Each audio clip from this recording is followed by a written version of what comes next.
People sometimes confuse the use of the articles a and m. We may think that a precedes a word starting with consonant sound and that n precedes a word starting with vowel sound. In today's topic, we are going to talk about how to use the indefinite articles a and m. Thank you for coming to Yes English, and remember, yes, you can speak English.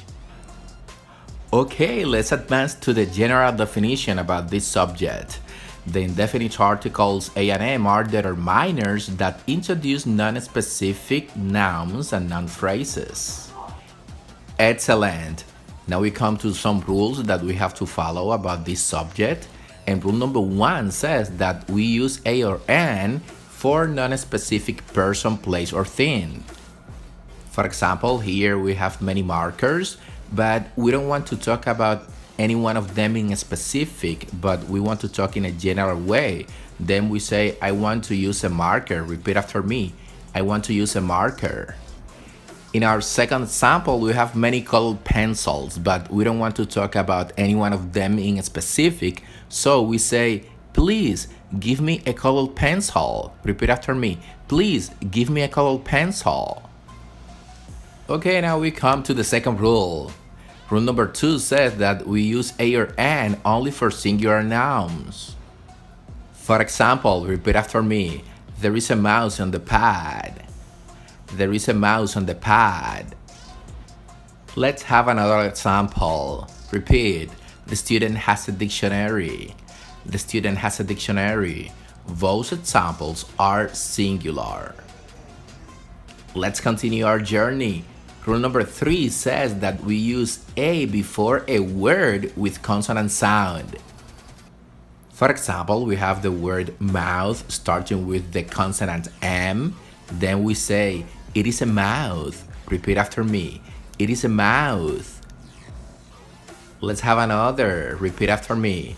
Look at a boy in the photo. Look at a boy in the photo. Now we come to rule number 4, and it says that we use n before a word starting with vowel sound. Let's have an example. Repeat after me. There is an elephant next to the water. There is an elephant next to the water.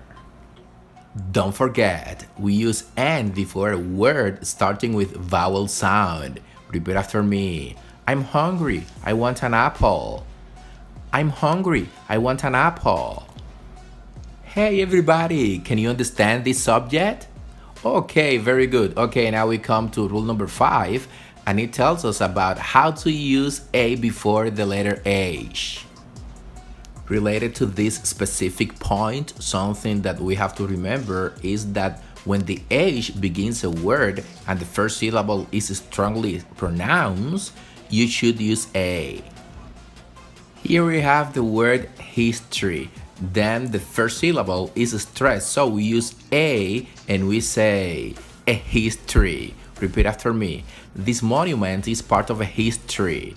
This monument is part of a history because the stress, the accent is in the first syllable.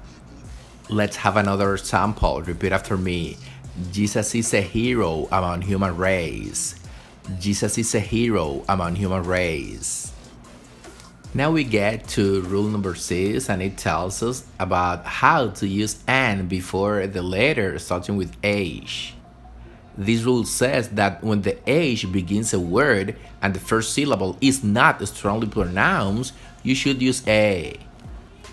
Here we have an example. Repeat after me. I'm going to eat an hour later. I'm going to eat an hour later. Let's have another example. Repeat after me. An honest man is always a child. An honest man is always a child. Very good, guys. I hope that you've been enjoying this gathering. Okay, now we come to rule number 7, and it tells us about how to use a or n before acronyms. This rule says that if you pronounce a character as a letter and it begins with a vowel sound, you should precede it with n. The consonants with vowel sounds include F, H, L, M, N, R, S, An X. Here we have an example of an acronym starting with the letter F, and then we say, he's an FRC employee. Repeat after me. He's an FRC employee. Let's continue. Now we come to the exceptions. Exception number 1 says that the letter U is pronounced with a consonant sound. You say you. For example, here it is a university. Repeat after me. She's a university student. She's a university student. Here we come to exception number 2, where the EU is pronounced with a consonant sound, U. Here you say a European. Repeat after me. He's a European man. He's a European man. And finally, exception number 3 says that the O is pronounced with a consonant sound, woo. For example, a 1. Repeat after me. It's a $1 book. It's a $1 book. Thank you for sharing with us related to how to use A&M. And remember, yes, you can speak English.